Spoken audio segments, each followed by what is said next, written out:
ഈശോ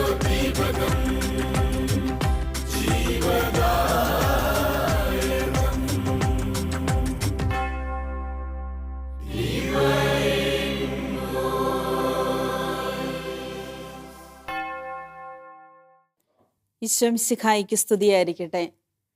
ലോകം മുഴുവനുമുള്ള എല്ലാ goodness TV പ്രേക്ഷകരെയും divine voice വചന ശുശ്രൂഷ വേദിയിലേക്ക് ഹാർദവുമായി സ്വാഗതം ആശംസിക്കുന്നു.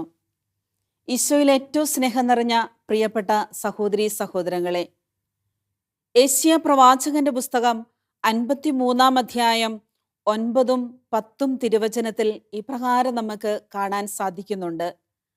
അവന് ക്ഷതമേൽക്കണമെന്നുള്ളത് കർത്താവിൻ്റെ ഹിതമായിരുന്നു. അവിടുന്ന് അവനെ ക്ലേശങ്ങൾക്ക് വിട്ടുകൊടുത്തു. 9-ാം വാക്യത്തിൽ ഇപ്രകാരം ഈശോ പറയുമ്പോൾ അവന് ക്ഷതമേൽക്കണമെന്നുള്ളത് ദൈവത്തിൻ്റെ ഹിതമായിരുന്നു. അവിടുന്നാണ് അവനെ ക്ലേശങ്ങൾക്ക് വിട്ടുകൊടുത്തത്. പ്രിയപ്പെട്ടവരെ, നമ്മുടെ ഓരോരുത്തരുടെയും വ്യക്തി ജീവിതത്തിൽ ചിലപ്പോൾ ചില ചോദ്യങ്ങൾ നമ്മൾ ചോദിക്കാറുണ്ട്. എന്തുകൊണ്ടാണ്, ഞാൻ എന്ത് തെറ്റ് ചെയ്തിട്ടാണ് എനിക്ക് മാത്രം ഇങ്ങനെ സഹനങ്ങൾ? ഒന്നിനു പുറകെ ഒന്നൊന്നായിട്ട് എന്തുകൊണ്ടാണ് എൻ്റെ ജീവിതത്തിലേക്ക് സഹനങ്ങൾ ദൈവം അനുവദിക്കുന്നത്? മറ്റുള്ളവരുടെ ജീവിതത്തിൽ ഇത്രയൊന്നും കാണുന്നില്ലല്ലോ. ദൈവം എന്തിനാണ് എന്നെ ഇങ്ങനെ ശിക്ഷിക്കുന്നത്? അതിനുള്ള ഉത്തരമാണ് ഈ തിരുവചനത്തിൽ ഈശോ നമ്മളെ ഓർമ്മപ്പെടുത്തുന്നത്. ദൈവത്തിൻ്റെ ഹിതമാണ് ഓരോ മനുഷ്യനും ഓരോ വ്യക്തിയും സഹനമേൽക്കണമെന്നുള്ളതും ഈശോയുടെ പീഡാസഹനത്തിൽ പങ്കുചേരണമെന്നുള്ളതും ഈശോ സ്നേഹിക്കുന്ന മക്കൾക്ക് നൽകുന്ന ഏറ്റവും വലിയ കൃപയാണത്. ഈശോ ആരെ സ്നേഹിക്കുന്നുവോ അവരെ ശാസിക്കുകയും ശിക്ഷിക്കുകയും ചെയ്യുമെന്ന് വെളിപാട് പുസ്തകത്തിൽ നമുക്ക് കാണാൻ സാധിക്കുന്നുണ്ട്. ഇതുപോലെ തന്നെ എൻ്റെ ഈശോ എന്നെ ഉള്ളം കയ്യിലെടുക്കുന്ന നിമിഷങ്ങളാണ് എൻ്റെ ജീവിതത്തിൽ ദൈവം അനുവദിക്കുന്ന ഓരോ സഹനങ്ങളും. സഹനങ്ങൾ നമുക്ക് ലഭിക്കുന്നില്ല എങ്കിൽ, ഈശോയുടെ സഹനത്തിൽ നമുക്ക് പങ്കുചേരാൻ സാധിക്കുന്നില്ല എങ്കിൽ നമ്മുടെ വ്യക്തി ജീവിതത്തിൽ ദൈവത്തിൻ്റെ അനുഗ്രഹങ്ങൾ ലഭിക്കത്തില്ല. ദൈവത്തിൻ്റെ അനുഗ്രഹം വേണമെങ്കിൽ തീർച്ചയായിട്ടും നമ്മൾ ഓരോരുത്തരും സഹിക്കാനായിട്ട് മനസ്സാകണം. പലപ്പോഴും നമ്മുടെ ജീവിതത്തിലെ സഹനങ്ങൾക്ക് അനുഗ്രഹം കിട്ടാതെ പോകുന്നത് സഹനങ്ങൾ നൽകുന്ന വ്യക്തികളോട് നമ്മുടെ മനസ്സിൽ വേദനയും വിഷമവും വെറുപ്പും നിറയുമ്പോഴാണ്. എന്നാൽ സഹനങ്ങൾ നൽകുന്ന ആ വ്യക്തി ഒരിക്കലും ഒന്നും അറിയുന്നില്ല. നമുക്കറിയാം, ഈശോയുടെ വ്യക്തി ജീവിതത്തിൽ തന്നെ യൂദാസ് പണത്തിനു വേണ്ടി മാത്രം ഈശോയെ ഒന്ന് ഒറ്റിക്കൊടുക്കാൻ മാത്രമേ ആഗ്രഹിച്ചുള്ളൂ. പക്ഷേ ഈശോയെ കൊല്ലാനായിട്ട് യൂദാസ് ആഗ്രഹിക്കുന്നില്ല. അതുകൊണ്ട് തന്നെയാണ് യൂദാസിനെ ഈശോയ്ക്ക് അറിയാമായിരുന്നു, ഇവൻ എന്നെ ഒറ്റിക്കൊടുക്കാനിരിക്കുന്നവനാണ്. എന്നിട്ട് പോലും ഈശോ യൂദാസിനെ സ്നേഹിക്കുന്നു. തൻ്റെ പാത്രത്തിൽ നിന്ന് അപ്പം മുക്കിക്കൊടുത്തിട്ട് യൂദാസിനോട് ഈശോ പറയുന്നുണ്ട്, സ്നേഹിത, നിന്നെ ഏൽപ്പിച്ചത് നീ പോയി ചെയ്യുക. അങ്ങനെ യൂദാസ് ഈശോയുടെ അടുക്കൽ നിന്ന് പുറത്തേക്ക് പോകുകയാണ്. ഇതുപോലെ തന്നെയാണ് പത്രോസിൻ്റെ ജീവിതത്തിലും. തന്നെ തള്ളിപ്പറയുവാനായിട്ട് ഒരു വ്യക്തിയെ ദൈവം തെരഞ്ഞെടുത്തു. ഈശോയെ ആരൊക്കെ ഉപേക്ഷിച്ചാലും, മരിക്കേണ്ടി വന്നാലും ഞാൻ നിന്നെ ഉപേക്ഷിക്കുകയില്ല എന്ന് പറഞ്ഞ പത്രോസ് ആദ്യം തന്നെ ഒരു സ്ത്രീയുടെ മുമ്പിൽ ഈശോയെ തള്ളിപ്പറയുകയാണ്, ഞാൻ അവനെ അറിയുകയില്ല എന്ന്. പ്രിയപ്പെട്ടവർ, ഇതുപോലെ നമ്മുടെയൊക്കെ ജീവിതത്തിൽ ഒരു പത്രോസും യൂദാസും ഉണ്ടായിരിക്കും. നമ്മളെ തള്ളിപ്പറയുവാൻ, നമ്മളെ നിഷേധിക്കുവാൻ, നമ്മളെ ഒറ്റിക്കൊടുക്കുവാൻ ദൈവം തിരഞ്ഞെടുക്കുന്ന ഓരോ വ്യക്തികളാണ് നമ്മുടെ ജീവിതത്തിൽ സഹനം നൽകുന്നത്. അവരെ ദൈവം ഏൽപ്പിച്ചിരിക്കുന്ന ജോലിയാണ് അവർ ചെയ്യുന്നത് എന്ന് കരുതി നമ്മൾ അവരെ സ്നേഹിക്കുമ്പോൾ, അവർക്ക് വേണ്ടി പ്രാർത്ഥിക്കുമ്പോൾ, അവരിൽ കൂടി അവർ ചെയ്യുന്ന തിന്മ ദൈവം അത് നന്മയാക്കി മാറ്റി നമുക്ക് അനുഗ്രഹമാക്കി നമ്മളെ കൃപകളിലേക്ക് നയിക്കും. എത്രയോ കാരുണ്യത്തോടു കൂടിയാണ് ഈശോ യൂദാസിനോട് പെരുമാറുന്നത്. നമ്മളെ കൊണ്ട് സാധിക്കുമോ? ഇല്ല. നമുക്ക് അതിനുള്ള ശക്തി ലഭിക്കണമെങ്കിൽ, പരിശുദ്ധാത്മാവിൻ്റെ അഭിഷേകമുണ്ടെങ്കിൽ, ദൈവിക ശക്തിയുള്ളവർക്ക് മാത്രമേ അതുപോലെ നമ്മളെ വേദനിപ്പിക്കുന്നവരുടെ മുഖത്തു നോക്കി നീ പോയി നിന്റെ ഇഷ്ടം പോലെ നിന്നെ ഏൽപ്പിച്ച ജോലി നീ പോയി ചെയ്യുക എന്ന് പറഞ്ഞ് നമ്മളെ തന്നെ കുറ്റപ്പെടുത്തുവാൻ പോകുന്ന വ്യക്തികളെ, നമുക്ക് വേണ്ടി തന്നെ നമുക്കെതിരായിട്ട് പറയാൻ പോകുന്ന വ്യക്തികളെ സ്നേഹിക്കുവാനും ക്ഷമിക്കുവാനും കരുണ കാണിക്കാനും നമുക്ക് സാധിക്കണമെങ്കിൽ ഇതുപോലെ ഈശോയുടെ സ്നേഹം നമ്മളിൽ നിറയണം. കാരണം ദൈവത്തിൻ്റെ പുത്രന് സഹനത്തിൽ കൂടി കുരിശുമരണത്തിന് ശേഷമാണ് അവനൊരു ഉത്ഥാനമുള്ളത്. ആ ഉത്ഥാനം നമുക്ക് ലഭിക്കണമെങ്കിൽ, ഈശോയുടെ ഉയർപ്പിൻ്റെ ആ ശക്തി നമ്മൾ അനുഭവിച്ചറിയണമെങ്കിൽ ഈശോയ്ക്ക് സഹിക്കാനായിട്ടുണ്ടാകണമായിരുന്നു. ഇതുപോലെ നമ്മുടെ ജീവിതത്തിലും എപ്പോഴും സഹനങ്ങൾ മാത്രമല്ല, നമ്മുടെ ജീവിതത്തിലും ഉത്ഥാനം, യേശുവിൻ്റെ ശക്തി. എല്ലാവരും എന്നെ ഉപേക്ഷിച്ചപ്പോൾ, എല്ലാവരും എന്നെ തള്ളി പറഞ്ഞപ്പോൾ, ആരൊക്കെ എന്നെ താഴ്ത്തിക്കെട്ടിയപ്പോൾ, ആരൊക്കെ എന്നെ ചവിട്ടിത്താഴ്ത്തിയപ്പോഴും എൻ്റെ ദൈവത്തിൻ്റെ കരം എന്നെ ശക്തിപ്പെടുത്തി. ഞാൻ ഇന്ന് ഇത്രത്തോളം ആയിട്ടുണ്ടെങ്കിൽ അതെൻ്റെ ദൈവത്തിൻ്റെ ശക്തിയാണ്, എൻ്റെ ഉത്ഥിതനായ യേശുവിൻ്റെ ശക്തിയാണ്. എൻ്റെ ഈശോയാണ് എന്നെ ഇത്രമാത്രം വളർത്തിയത്. എല്ലാവരും ഉപേക്ഷിച്ചപ്പോഴും, എല്ലാവരും തള്ളിപ്പറഞ്ഞപ്പോഴും എൻ്റെ ഈശോയുടെ കരം മാത്രമേ എൻ്റെ കൂടെ ഉണ്ടായിരുന്നുള്ളൂ എന്നുള്ള ഒരു ഉറച്ച ബോധ്യം, വിശ്വാസം നമുക്ക് ഓരോരുത്തർക്കും ഉണ്ടാകാൻ വേണ്ടിയാണ് പ്രിയപ്പെട്ടവരിൽ നിന്ന്, നമ്മളെ സ്നേഹിക്കേണ്ടവരിൽ നിന്ന്, നമ്മൾ സ്നേഹം കൊടുത്തവരിൽ നിന്ന്, നമ്മൾ സ്നേഹം പ്രതീക്ഷിച്ചവരിൽ നിന്ന് തന്നെ നമുക്ക് ദൈവം സഹനങ്ങൾ അനുവദിക്കുന്നത്. അതുകൊണ്ടാണ് ഈശോ പറയുന്നത്, ഞാനാണ് നിന്നെ ക്ലേശങ്ങൾക്ക് വിട്ടുകൊടുത്തത്. നമ്മൾ മാനുഷികമായി ചിന്തിക്കുമ്പോൾ നമ്മൾ പറയും, ഓ അവനാണ് അല്ലെങ്കിൽ അവളാണ്, എൻ്റെ അപ്പം കാരണമാ, എൻ്റെ അമ്മ കാരണമാ, അല്ല എൻ്റെ ജീവിത പങ്കാളി കാരണമാ, എൻ്റെ സഹപ്രവർത്തകർ കാരണമാ എനിക്കിതൊക്കെ സംഭവിച്ചത്, എനിക്ക് നഷ്ടം സംഭവിച്ചത്, എനിക്ക് സഹനം സംഭവിച്ചത് എന്ന് നമ്മൾ കരുതും. എന്നാൽ അതല്ല പ്രിയപ്പെട്ടവരെ, ഈശോ അനുവദിക്കുന്നതാണ് നമുക്ക് വേണ്ടി സഹനങ്ങൾ നൽകാൻ. ഓരോ വ്യക്തികളെയും ദൈവം ചേർത്ത് പിടിക്കുന്നതാണ്.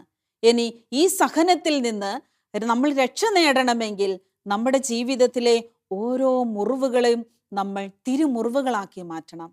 ഈ തിരുമുറിവുകൾ നമുക്ക് വരദാനങ്ങളായി, പരിശുദ്ധാത്മാവിൻ്റെ അഭിഷേകമായി, ശക്തിയായി നമ്മളിലേക്ക് കടന്നു വരും. അതാണ് ഈശോയുടെ ശിഷ്യന്മാര്, പത്രോസാണ് ഏറ്റവും ആദ്യം ഈശോയെ തള്ളിപ്പറഞ്ഞത്. അവനെ തന്നെ ഈശോ ഏറ്റവും ആദ്യത്തെ മാർപ്പാപ്പയായിട്ട് ഉയർത്തി. ഏറ്റവും ബലഹീനനായവനെ തന്നെ ദൈവം തെരഞ്ഞെടുത്തു. ഈശോ തെരഞ്ഞെടുത്ത് പത്രോസിനെ സഭയുടെ തലവനാക്കി മാറ്റി.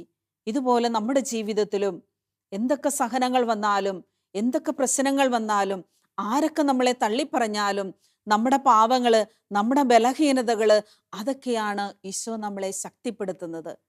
അതിനാണ് പൗലോസ്ലീഹ നമ്മെ പറയുന്നുണ്ട്, നിനക്ക് എൻ്റെ കൃപ മതി. എൻ്റെ ബലഹീനതയിലാണ് ദൈവത്തിൻ്റെ ശക്തി പ്രകടമാകുന്നത്. ഇപ്പം പത്രോസിൻ്റെ ആ ബലഹീനതയിലാണ് ദൈവത്തിൻ്റെ ശക്തി പ്രകടമായത്. ഇതുപോലെ നമ്മൾ പലപ്പോഴും നമ്മുടെ പാപത്തെയും പാപ സാഹചര്യങ്ങളെയും എത്ര പരിശ്രമിച്ചിട്ടും നമുക്ക് മാറ്റിയെടുക്കാൻ പറ്റുന്നില്ല, നമുക്കത് ഉപേക്ഷിക്കാൻ പറ്റുന്നില്ല. അതിൻ്റെ കാരണം നമ്മുടെ ഈ ബലഹീനതകൾ ദൈവത്തിൽ ആശ്രയിക്കാനുള്ള ബലഹീനതകളായിട്ട് നമ്മൾ കാണണം. പത്രോസ്ലീഹ അതാണ് ഈശോയെ കണ്ടപാടെ ഈശോ പത്രോസിനെ ഒന്ന് തിരിഞ്ഞു നോക്കി. ആ ഈശോയുടെ ആ തിരിഞ്ഞ നോട്ടത്തിൽ തന്നെ പത്രോസിന് മനസ്സിലായി തൻ്റെ തെറ്റെന്താണെന്ന്, തനിക്ക് തെറ്റുപറ്റിയെന്ന് ഈശോയുടെ ആ ഒറ്റ നോട്ടത്തിൽ തന്നെ പത്രോസ് മനസ്സിലാക്കി, പശ്ചാത്തപിച്ചു, മാനസാന്തരപ്പെട്ടു, കണ്ണുനീരൊഴുക്കി, മാപ്പ് ചോദിച്ചു, തിരിച്ചു വരുവാൻ തയ്യാറായി.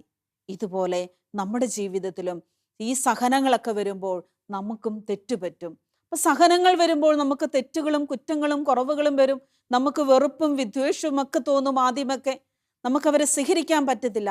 പക്ഷെ പ്രിയപ്പെട്ടവരെ, വിശുദ്ധ കുമ്പസാരത്തിന്റെ സമയത്ത് നമ്മളത് ഏറ്റുപറയാൻ തയ്യാറാകണം. കുമ്പസാര സമയത്ത് നമ്മൾ ഏറ്റുപറയണം, എനിക്ക് ദൈവം അനുവദിച്ചതെന്ന സഹനങ്ങളെ എനിക്കത് വിശുദ്ധമായിട്ട് പരിശുദ്ധമായിട്ട് അതിനെ എനിക്ക് സ്വീകരിക്കാൻ ഉൾക്കൊള്ളുവാൻ എനിക്ക് സാധിച്ചില്ല. ഞാനതിനെ തള്ളിക്കളഞ്ഞു, ഞാൻ പിറുപിറുത്തു, ഞാൻ അതിനെ ഉപേക്ഷിച്ച് കളഞ്ഞു. എനിക്ക് വെറുപ്പും വിദ്വേഷവും പകയും നീരസവും ഒക്കെ ആയിരുന്നു, പ്രതികാര ചിന്തകളായിരുന്നു. ഇത് നമ്മൾ ഏറ്റുപറയണം. പത്രോസ്ലീഹായെ പോലെ ഏറ്റുപറയണം. ഈശോയുടെ സന്നിധിയിൽ പത്രോസ്ലീഹ പറഞ്ഞു, എനിക്ക് തെറ്റുപറ്റി, ഞാൻ തള്ളിപ്പറയേല എന്ന് പറഞ്ഞിട്ട് ഞാൻ തള്ളിപ്പറഞ്ഞു.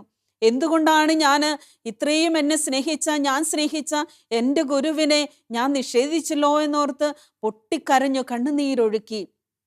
ഇതുപോലെ ഓരോ കുമ്പസാരത്തിലും നമ്മൾ അണയുമ്പോൾ ദൈവം നമുക്ക് അനുവദിച്ചു തന്ന സഹനങ്ങളെ ഓർത്ത്, ആ സഹനങ്ങളെ വിശുദ്ധിയോടുകൂടി പരിശുദ്ധിയോടുകൂടി സ്വീകരിക്കുവാനായിട്ട് നമുക്ക് സാധിച്ചില്ലെങ്കിൽ കുമ്പസാരത്തിൽ നമ്മൾ ഏറ്റുപറഞ്ഞ് അനുതാപത്തോടുകൂടി തിരിച്ചു വരണം. അവിടെയാണ് ഈശോ നമുക്ക് വേണ്ടി ഒരുക്കി വെച്ചിരിക്കുന്ന ആ ഉത്ഥാനം അനുഭവിക്കുവാൻ, അല്ലെങ്കിൽ ആ കൃപ അനുഭവിക്കുവാൻ, ആ രക്ഷ അനുഭവിക്കുവാൻ നമുക്ക് സാധിക്കണമെങ്കിൽ സഹനത്തിൽ കൂടി മാത്രമേ നമുക്ക് കടന്നു പോകാൻ സാധിക്കത്തുള്ളൂ. സഹനത്തിൽ കൂടി മാത്രമേ നമുക്കൊരു ഉത്ഥാനം ലഭിക്കത്തുള്ളൂ. സഹനത്തിൽ കൂടി മാത്രമേ നമുക്ക് രക്ഷ അനുഭവിക്കാൻ സാധിക്കത്തുള്ളൂ. സഹനത്തിൽ കൂടി മാത്രമേ നമുക്ക് ഈശോയുടെ സ്നേഹം അനുഭവിക്കാൻ സാധിക്കത്തുള്ളൂ. അതുകൊണ്ട് പ്രിയപ്പെട്ടവരെ, നമ്മുടെ ജീവിതത്തിൽ ഒന്ന് ആത്മശോധന ചെയ്തു നോക്കാം. സഹനങ്ങളെ ഞാൻ എങ്ങനെയാണ് സ്വീകരിച്ചത്? സഹനങ്ങൾ തന്ന വ്യക്തികളോട് ഞാൻ എങ്ങനെയാണ്, ഏതു മനോഭാവത്തിലാണ് ഞാൻ അവരെ സ്വീകരിച്ചത്? അവരോട് മനസ്സിൽ എനിക്ക് വെറുപ്പും വിദ്വേഷവുമായിരുന്നു ഉണ്ടായിരുന്നത്. നമ്മൾ കുമ്പസാരത്തിൽ ഏറ്റുപറഞ്ഞ് പ്രാർത്ഥിച്ച് ഈശോയുടെ അടുക്കൽ പ്രാർത്ഥിച്ച് ആ സഹനത്തെ സമർപ്പിച്ചു കഴിയുമ്പോൾ ആ സഹനങ്ങൾ ദൈവം ആഗ്രഹിക്കുന്ന അനുഗ്രഹങ്ങളായി മാറും. ദൈവം ആഗ്രഹിക്കുന്ന കൃപകളാക്കി മാറ്റും. ദൈവം ആഗ്രഹിക്കുന്ന വരദാനങ്ങളാക്കി മാറ്റി നമുക്ക് ശക്തിയായി തീരുന്നത് അവിടെയാണ്. എന്നാൽ ഈ സഹനത്തിൽ കൂടി നമ്മൾ വേണ്ട രീതിയിൽ എടുക്കാതെ വന്നപ്പോൾ, അതിനെ തള്ളിക്കളഞ്ഞപ്പോൾ, നമ്മൾ വെറുപ്പിലും വിദ്വേഷത്തിലുമായിരുന്നപ്പോൾ ദൈവം അനുവദിച്ച ആ സഹനങ്ങൾ നമുക്ക് സ്വീകരിക്കാൻ പറ്റാതെ വന്നു. കൃപകൾ നമുക്ക് ലഭിക്കാതെ വന്നു. വരങ്ങൾ നമുക്ക് ലഭിക്കാതെ വന്നു. അപ്പം നമ്മൾ ചെയ്യേണ്ടത് ഇത്ര മാത്രമേ ഉള്ളൂ.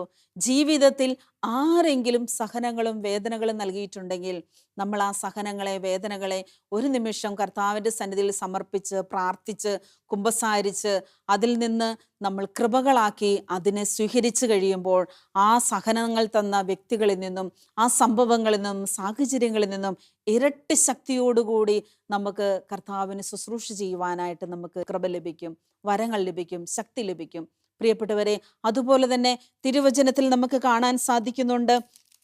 യെശയ്യാ പ്രവാചകന്റെ പുസ്തകത്തിൽ വീണ്ടും പറയുന്നുണ്ട്, പാപപരിഹാര ബലിയായി തന്നെ അർപ്പിക്കുമ്പോൾ അവൻ തൻ്റെ സന്തതി പരമ്പരയെ കാണുകയും ദീർഘായുസ് പ്രാപിക്കുകയും ചെയ്യും. യെശയ്യാ പ്രവാചകന്റെ പുസ്തകം 53 അധ്യായം 10 വാക്യം നോക്കുക. എത്രയോ വലിയ കൃപയാണ്. പാപപരിഹാര ബലിയായി തന്നെ അർപ്പിക്കുമ്പോൾ അവൻ തൻ്റെ സന്തതി പരമ്പരയെ കാണുകയും ദീർഘായുസ് പ്രാപിക്കുകയും ചെയ്യും. ഒരപ്പന് അല്ലെങ്കിൽ അമ്മ ഏതെങ്കിലും ഒരു സഹനത്തിൽ കൂടി, വേദനയിൽ കൂടി കടന്നു പോകുമ്പോൾ ആ സഹനങ്ങളെ നമ്മൾ പാപപരിഹാര ബലിയായി അല്ലെങ്കിൽ കുമ്പസാരത്തിൽ കൂടി അത് ഏറ്റുപറഞ്ഞ് ആ സഹനത്തെ സ്വീകരിക്കുമ്പോൾ നമ്മുടെ അടുത്ത തലമുറയിലേക്കാണ് ദൈവത്തിൻ്റെ കരുണ കടന്നു വരുന്നത്. നമുക്കറിയാം, ഇന്ന് ഈശോ വർഷങ്ങൾക്ക് മുമ്പ് സഹിച്ച സഹനത്തിൻ്റെ, പാപപരിഹാര ബലിയുടെ, ആ പീഡാസഹനത്തിൻ്റെ ഇന്നും എത്രയോ തലമുറകളാണ് ആ സ്നേഹത്തിൻ്റെ, അനുഭവത്തിൻ്റെ ആ രക്ഷ അനുഭവിച്ചറിയുന്നത്. ഇതുപോലെ തന്നെയാണ് ഓരോ കുടുംബത്തിലും നമ്മുടെ മാതാപിതാക്കൾ എന്തെങ്കിലുമൊക്കെ സഹിച്ചിട്ടുണ്ടെങ്കിൽ ആ സഹനത്തിൻ്റെ ശക്തിയാണ്, ആ ക്ഷമിച്ചതിൻ്റെ ശക്തിയാണ്, ആ കരുണ കാണിച്ചതിൻ്റെ ശക്തിയാണ്, വിട്ടുവീഴ്ച ചെയ്തതിൻ്റെ ശക്തിയാണ് മക്കളുടെ ജീവിതത്തിലേക്ക് പലപ്പോഴും കൃപകളായിട്ട് കടന്നു വരുന്നത്. അതുകൊണ്ട് പ്രിയപ്പെട്ടവരെ, നമുക്ക് ദൈവത്തിന് നന്ദി പറയാം. ഒരു കുടുംബത്തിൽ ആരെങ്കിലൊക്കെ സഹിക്കാനായിട്ട്, ചിലപ്പോൾ ജീവിത പങ്കാളി മൂലം അല്ലെങ്കിൽ മക്കൾ മൂലം ആ കുടുംബത്തിൽ ആരെങ്കിലൊക്കെ സഹിച്ചിട്ടുണ്ടെങ്കിൽ, സഹനങ്ങളെ സ്വീകരിക്കേണ്ടി വന്നിട്ടുണ്ടെങ്കിൽ, സഹനത്തെ സ്വീകരിച്ചിട്ടുണ്ടെങ്കിൽ തീർച്ചയായിട്ടും അത് അടുത്ത തലമുറയുടെ ശക്തിയാണ്. അത് അടുത്ത തലമുറയ്ക്ക് ദൈവം കൊടുക്കാൻ പോകുന്ന രക്ഷ അനുഭവിക്കുന്നത് അവരാണ്. ചിലപ്പോൾ മാതാപിതാക്കൾ സഹിച്ച് വേദനിച്ച് ഒരു നീതിയും ലഭിക്കാതെയായിരിക്കാം അവർ ചിലപ്പോൾ ഈ ലോകത്തോട് യാത്ര പറഞ്ഞത്. എന്നാൽ ഇന്ന് നമുക്ക് കാണാൻ സാധിക്കുന്നുണ്ട്, അവർക്ക് ലഭിക്കാതെ പോയ ആ നീതി, അവർക്ക് ലഭിക്കാതെ പോയ ആ സഹനത്തിൽ കൂടി അവരനുഭവിച്ച എല്ലാ വേദനകളും വിഷമങ്ങളും ഭാരങ്ങളും ദുഃഖങ്ങളും തളർച്ചയും തകർച്ചയുമാണ് ഇന്ന് അവരുടെ മക്കൾ അനുഭവിക്കുന്ന അഭിമാനം, സന്തോഷം, സമാധാനം. അതുകൊണ്ട് തീർച്ചയായിട്ടും കുടുംബത്തിൽ ആരെങ്കിലൊക്കെ ഒരാളിൽ കൂടി സഹനങ്ങൾ കടന്നു വരുമ്പോൾ, അല്ലെങ്കിൽ ഏതെങ്കിലും വ്യക്തി, ചിലർ പറയാറുണ്ട്, എൻ്റെ അപ്പൻ എത്ര വർഷമായി മരണക്കിടക്കയിൽ കിടക്കുന്നു, ഒന്നും മരിക്കുന്നില്ല, അല്ലെങ്കിൽ സഹിക്കുന്നു, ശരീരം മുഴുവൻ വ്രണമായി, എത്രയോ സഹനം, എന്ത് തെറ്റാ എൻ്റെ അപ്പൻ ചെയ്തതല്ല, എൻ്റെ അമ്മ എന്ത് തെറ്റ് ചെയ്തിട്ടാ. ചിലരൊക്കെ തളർന്നു പോകാറുണ്ട്. ആ സഹനങ്ങൾ കണ്ട് പിടിച്ചു നിൽക്കാൻ പറ്റാതെ വന്നിട്ടുണ്ട്.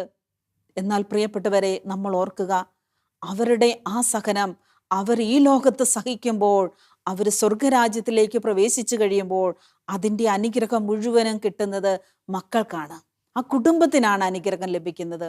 അതുകൊണ്ട് നമ്മുടെ ജീവിതത്തിൽ, നമ്മുടെ കുടുംബത്തിൽ ആരെങ്കിലൊക്കെ സഹിക്കാനുണ്ടെങ്കിൽ, അവരുടെ സഹനം, അവരുടെ ഉത്ഥാനം, അത് സ്വർഗത്തിൽ അവരെത്തിക്കഴിയുമ്പോൾ, അവർ രക്ഷ പ്രാപിച്ചു കഴിയുമ്പോൾ അതിൻ്റെ അനുഗ്രഹം മക്കളിലേക്കും അടുത്ത തലമുറകളിലേക്കുമാണ് കടന്നു വരുന്നത്. അതുകൊണ്ട് പുറപ്പാടിൻ്റെ പുസ്തകത്തിൽ ഇപ്രകാരം നമുക്ക് കാണാൻ സാധിക്കുന്നുണ്ട്, ഞാൻ നിന്നെ സുഖപ്പെടുത്തുന്ന കർത്താവാണ് എന്ന്. ഞാൻ നിന്നെ സുഖപ്പെടുത്തുന്ന കർത്താവാണ്. അതെ, ഏതെങ്കിലും തരത്തിലുള്ള രോഗങ്ങള്, പീഡനങ്ങള്, വേദനകള് ഒരു വ്യക്തിയുടെ ജീവിതത്തിലെങ്കിൽ ഒറ്റ നിമിഷം മതി ഈശോയ്ക്ക് സുഖപ്പെടുത്താൻ. ഒറ്റ സ്പർശനം മതി ഈശോയ്ക്ക് ആ വ്യക്തിയെ ഒന്ന് തൊടാൻ. പക്ഷെ എന്തുകൊണ്ടാണ് ഈശോ ഇത് ചെയ്യാത്തത്? ആ സഹനങ്ങള്, ആ വേദനകള്, ആ രോഗങ്ങളാണ് ആ കുടുംബത്തിനും അടുത്ത തലമുറയ്ക്കും അനുഗ്രഹമായി തീരാനുള്ളത്. അത് നമ്മൾ അറിയുന്നില്ല, നമ്മൾ മനസ്സിലാക്കുന്നില്ല. പലപ്പോഴും രോഗികളായ പ്രായാധിക്യത്തിലുള്ളവര് നമ്മുടെ കുടുംബത്തിലുണ്ടെങ്കിൽ, പ്രിയപ്പെട്ടവരെ, നമ്മൾ ഏറ്റവും കൂടുതൽ അവരെ ശുശ്രൂഷിക്കുവാൻ കടപ്പെട്ടവരാണ്. കാരണം അവർ സഹിക്കുമ്പോൾ അവരിൽ കൂടി നമ്മൾ അനുഭവിക്കുന്ന സഹനങ്ങളും, അല്ലെങ്കിൽ അവരനുഭവിക്കുന്ന ആ വേദനകളൊക്കെയാണ് പിന്നീട് നമുക്ക് ദൈവത്തിൻ്റെ അനുഗ്രഹമായി കടന്നു വരുന്നത്. അവർ സ്വർഗത്തിൽ എത്തിക്കഴിയുമ്പോൾ അവരുടെ പ്രാർത്ഥന വഴി ദൈവത്തിൻ്റെ അനുഗ്രഹം നമ്മളിലേക്ക് ലഭിക്കുകയാണ്. പക്ഷെ ഇന്ന് പല കുടുംബങ്ങളും അത് നഷ്ടപ്പെടുത്തി കളയാറുണ്ട്. പ്രായം ചെന്നവരെ നോക്കാനായിട്ട് മടി, രോഗികളായിട്ടുള്ളവർ എങ്ങനെയെങ്കിലും ഒന്ന് മരിച്ചു പോയാൽ മതി, എത്ര നാളായി ഇങ്ങനെ കിടക്കുന്നു, ഇതൊന്ന് തീർന്നു കിട്ടിയാൽ മതിയായിരുന്നു, പോയി കിട്ടിയാൽ മതിയായിരുന്നു എന്നൊക്കെ നമ്മൾ ആഗ്രഹിക്കുന്നുണ്ടെങ്കിൽ നമുക്ക് തെറ്റുപറ്റി. നമ്മളത് ഏറ്റുപറയണം, കുമ്പസാരിക്കണം, നമ്മുടെ തെറ്റുകളും കുറ്റങ്ങളും നമ്മൾ തിരുത്താൻ തയ്യാറാകണം. അവിടെയാണ് ദൈവത്തിൻ്റെ കൃപ നമുക്ക് ലഭിക്കുന്നത്. ഞാൻ ഓർക്കുകയാണ്, ഒരിക്കൽ അമല ക്യാൻസർ ഹോസ്പിറ്റലിൽ ഞാൻ ശുശ്രൂഷ ചെയ്തുകൊണ്ടിരിക്കുന്ന അവസരത്തിൽ ഒരു യുവ സഹോദരനെ, ക്യാൻസർ മൂലം ഗൾഫിൽ ജോലി ചെയ്യുന്ന മകനെ, ഗൾഫിൽ നിന്ന് അവർ ഫ്ലൈറ്റിന് നേരെ ക്യാൻസർ ഹോസ്പിറ്റലിലേക്ക് കൊണ്ടുവന്ന് അഡ്മിറ്റ് ചെയ്തു. അവൻ്റെ ശരീരത്തിൽ ഓരോ അവയവങ്ങളിൽ നിന്നും ബ്ലീഡിങ് ഇങ്ങനെ വീണുകൊണ്ടിരിക്കുകയാണ്. ശക്തമായ ബ്ലീഡിങ്ങും, ബ്ലഡ് ക്യാൻസർ ആയിരുന്നു. ഈ ക്യാൻസറിൻ്റെ അവസ്ഥകൾ, 3 മക്കളാണ് അവരുടെ വീട്ടിലുള്ളത്, 2 പെങ്ങന്മാര്, 2 പേര് നഴ്സിംഗ് പഠിക്കുന്നു. ഈ മകനെ ശുശ്രൂഷിക്കുവാനായിട്ട് ഈ സഹോദരിമാര് ചുറ്റിനും നിന്ന് ആ മകന് വേണ്ടി ശുശ്രൂഷ ചെയ്തുകൊണ്ടിരിക്കുക. ഡോക്ടേഴ്സ് പറഞ്ഞു, ഞങ്ങൾക്കൊന്നും പറയാൻ പറ്റത്തില്ല, 4th സ്റ്റേജിലാണുള്ളത്, 6 കീമോതെറാപ്പി ഒന്ന് ചെയ്തു നോക്കാം, അതിൽ നിന്ന് എന്തെങ്കിലും മാറ്റം വന്നാലായി, വന്നില്ലേലായി, ഒരു ഉറപ്പുമില്ല. പക്ഷേ 4ാമത്തെ കീമോതെറാപ്പി ചെയ്തുകൊണ്ട് ഹോസ്പിറ്റലിൽ കിടക്കുന്ന സമയത്ത് ഈ മകൻ്റെ അമ്മ അവിടെയുള്ള വചനപ്രഘോഷണം നടക്കുന്ന ഏതോ ഒരു പള്ളിയിൽ, അടുത്ത ഒരു ദേവാലയത്തിൽ പോയിരുന്ന് വചനം ശ്രവിച്ചുകൊണ്ടിരിക്കുമ്പോൾ അവൻ്റെ പേര് വിളിച്ചു പറഞ്ഞ് ആ മകന് സൗഖ്യം കിട്ടിയെന്ന് പ്രഖ്യാപിച്ചു. അത് കേട്ട നിമിഷത്തിൽ അമ്മ വിശ്വസിച്ചു, ഇതെൻ്റെ മോനാണ്, ഹോസ്പിറ്റലിൽ കിടക്കുന്ന എൻ്റെ മോൻ്റെ പേരാണ് പറഞ്ഞത്, എൻ്റെ മോൻ സൗഖ്യം പ്രാപിച്ചു എന്ന് അമ്മ വിശ്വസിച്ചു. പക്ഷേ ഹോസ്പിറ്റലിൽ കിടക്കുന്ന മകനോ അല്ലെങ്കിൽ ഡോക്ടേഴ്സിനോ ആർക്കും വിശ്വാസമില്ല, അവർക്കത് വിശ്വസിക്കാൻ പറ്റുന്നില്ല. എന്താണ് തെളിവ്?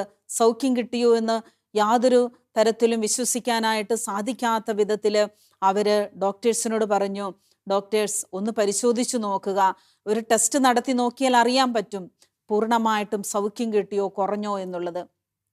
പക്ഷേ അതിനു പോലും ഡോക്ടേഴ്സ് തയ്യാറായില്ല. പക്ഷേ അവർ വീണ്ടും 5ാമത്തെ കീമോതെറാപ്പി സ്റ്റാർട്ട് ചെയ്ത് കഴിഞ്ഞപ്പോൾ ഇതാ ഇഞ്ചക്ഷൻ ബൾജായി പുറത്തേക്ക് വരികയാണ്, കയറുന്നില്ല. ഉടനെ ഡോക്ടറിനെ വിവരമറിയിച്ചു, ഇഞ്ചക്ഷൻ സ്റ്റോപ്പ് ചെയ്തു. അതിനുശേഷം ബ്ലഡ് ടെസ്റ്റിന് കൊടുത്തു. ബ്ലഡ് ടെസ്റ്റിൻ്റെ റിസൾട്ട് വന്നപ്പോൾ ആ മകൻ്റെ ശരീരത്തിൽ ക്യാൻസർ രോഗമേ ഇല്ല. ദൈവത്തിൻ്റെ ശക്തി, ദൈവത്തിൻ്റെ സൗഖ്യം. പ്രിയപ്പെട്ടവരെ, ഇന്ന് നമ്മുടെ ജീവിതത്തിൽ ഒരിക്കൽ പോലും ആർക്കും ആ ഒരു കാലഘട്ടത്തിൽ വിശ്വസിക്കാൻ പറ്റത്തില്ല.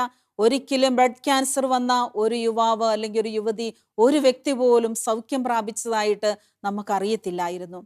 എന്നാൽ അന്ന് ആദ്യമായിട്ട് ഒരു ബ്ലഡ് ക്യാൻസർ രോഗി സൗഖ്യം പ്രാപിച്ചു.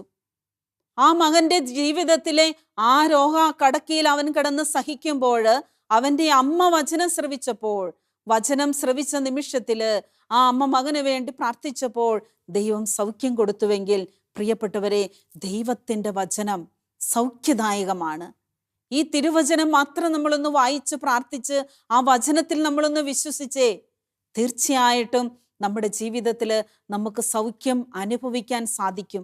പക്ഷേ അത് ദൈവത്തിൻ്റെ ഹിതമായിരിക്കണം. എപ്പോൾ ഞാൻ സൗഖ്യം പ്രാപിക്കണം, എന്ന് ഞാൻ അതിൽ നിന്ന് വിടുതൽ പ്രാപിക്കണം, എത്ര കാലം ഞാൻ സഹിക്കണം, എത്ര കാലം ഞാൻ അതിനെ നേരിടണം എന്നൊക്കെയുള്ളത് ദൈവത്തിൻ്റെ ഹിതമാണ്, ദൈവത്തിൻ്റെ സമയമാണ്. ആ സമയത്തിനു വേണ്ടി നമ്മൾ കാത്തിരിക്കണം. അല്ലാതെ നമ്മൾ ആഗ്രഹിക്കുന്ന സമയത്ത്, നമ്മൾ പ്രതീക്ഷിക്കുന്ന സമയത്ത് ഒരിക്കൽ പോലും ആ മകനോ മകൻ്റെ കുടുംബമോ ആരും വിശ്വസിച്ചില്ല ആ മകന് സൗഖ്യം കിട്ടുമെന്ന്. പക്ഷേ ദൈവത്തിൻ്റെ സമയം വന്നപ്പോൾ അവിടെ സൗഖ്യം കൊടുത്തു. ഈ കഴിഞ്ഞ വർഷം ഞാൻ വീട്ടിൽ ചെന്നപ്പോൾ എൻ്റെ വീടിൻ്റെ തൊട്ടടുത്തുള്ള എൻ്റെ സഹോദരൻ്റെ കൂടെ പഠിച്ച യുവാവായിരുന്നു. അവൻ ബൈക്കിൽ വന്ന് ഹെൽമെറ്റൊക്കെ വെച്ച് എൻ്റെ മുമ്പിൽ ബൈക്ക് നിർത്തി ഹെൽമെറ്റ് ഊരി എന്നോട് ചോദിച്ചു, സിസ്റ്ററെ എന്നെ ഓർക്കുന്നുണ്ടോ എന്ന്. അപ്പോഴാണ് ഞാൻ മനസ്സിലായത്, അന്ന് ആ ആശുപത്രി കിടക്കയിൽ കിടന്ന ആ യുവാവായിരുന്നു. ഇന്ന് നല്ലൊരു കുടുംബജീവിതം നയിച്ച് മക്കളുമായി കുടുംബവുമായിട്ട് ആ മകൻ ജീവിക്കുന്നുണ്ട്. പ്രിയപ്പെട്ടവരെ, ഇതുപോലെ ദൈവത്തിന് അസാധ്യമായിട്ട് ഒന്നുമില്ല.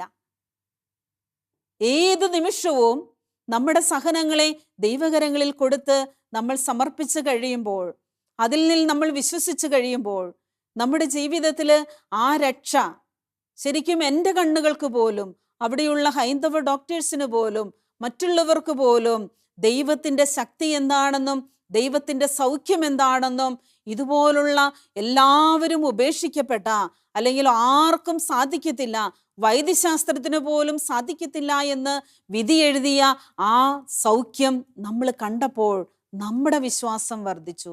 ശരിക്കും എൻ്റെ വ്യക്തി ജീവിതത്തിൽ പോലും ദൈവത്തിൻ്റെ ശക്തി, ആ വിശ്വാസം കണ്ടറിയുവാൻ, അനുഭവിക്കുവാൻ സാധിച്ചത് ഇതുപോലെ ദൈവത്തിൻ്റെ ശക്തമായ ഇടപെടലുകൾ കണ്ടപ്പോഴാണ്. പ്രിയപ്പെട്ടവരെ, ഇതുപോലെ നമ്മുടെ വ്യക്തി ജീവിതത്തിൽ ദൈവത്തിന് അസാധ്യമായിട്ടൊന്നുമില്ല. ഏത് നിമിഷവും ദൈവത്തിന് നമ്മളെ സ്പർശിക്കുവാനും സൗഖ്യപ്പെടുത്തുവാനും സാധിക്കും. പക്ഷേ നമ്മളതിനെ സ്വീകരിക്കുന്ന മനോഭാവം പോലെ ഇരിക്കും. അതുകൊണ്ട് നമുക്ക് പ്രാർത്ഥിക്കാം, നമ്മുടെ കുടുംബത്തിൽ, നമ്മുടെ വ്യക്തി ജീവിതത്തിൽ പ്രിയപ്പെട്ടവർ ആരെങ്കിലും ഏതെങ്കിലും തരത്തിൽ സഹിക്കുന്നവർ, വേദനിക്കുന്നവർ, രോഗാവസ്ഥയിലുള്ളവരുണ്ടെങ്കിൽ അവരെ സമർപ്പിച്ച് ദൈവത്തിൻ്റെ ഹിതം അവരെ നിറവേറണമേ എന്ന് നമുക്ക് പ്രാർത്ഥിക്കാം. അവരെ ശക്തിപ്പെടുത്തുവാൻ, അവരെ ശുശ്രൂഷിക്കുവാൻ നമുക്ക് കിട്ടുന്ന ഓരോ അവസരങ്ങളും വിലപ്പെട്ടതായി കണ്ടുകൊണ്ട് അവരെ നല്ല സ്നേഹത്തോടെ, വിശ്വാസത്തോടെ, കരുതലോടുകൂടി ശുശ്രൂഷിക്കുവാൻ, അവർക്ക് വേണ്ട സ്നേഹവും സപ്പോർട്ടും കൊടുക്കുവാൻ ഉള്ള തീരുമാനം നമുക്കെടുക്കാം. നമ്മുടെ എല്ലാ സഹനങ്ങളും ഈശോ അനുഗ്രഹമാക്കി മാറ്റും, ശക്തിയാക്കി മാറ്റും. തൻ്റെ ജീവിതത്തിലെ ഉത്ഥാനത്തിൻ്റെ ശക്തി നമുക്കും അനുഭവിച്ചറിയുവാൻ ദൈവം ഇടവരുത്തും. അതിനുവേണ്ടി നമുക്ക് പരിശുദ്ധി അമ്മയുടെ മാധ്യസ്ഥം അപേക്ഷിക്കാം. നന്മ നിറഞ്ഞ മറിയമ്മേ സ്വസ്തി, കർത്താവ് അങ്ങയുടെ കൂടെ, സ്ത്രീകളിൽ അങ്ങ് അനുഗ്രഹിക്കപ്പെട്ടവളാകുന്നു. അങ്ങയുടെ ദുരിതം ഫലമായി ഈശോ അനുഗ്രഹിക്കപ്പെട്ടവനാകുന്നു. പരിശുദ്ധ മറിയമ്മേ തമ്പുരാൻ്റെ അമ്മേ, പാപികളായ ഞങ്ങൾക്ക് വേണ്ടി എപ്പോഴും ഞങ്ങളുടെ മരണസമയത്തും തമ്പുരാനോട് അപേക്ഷിക്കണമേ. ആമേൻ. പിതാവിൻ്റെയും പുത്രൻ്റെയും പരിശുദ്ധാത്മാവിൻ്റെയും നാമത്തിൽ ആമേൻ.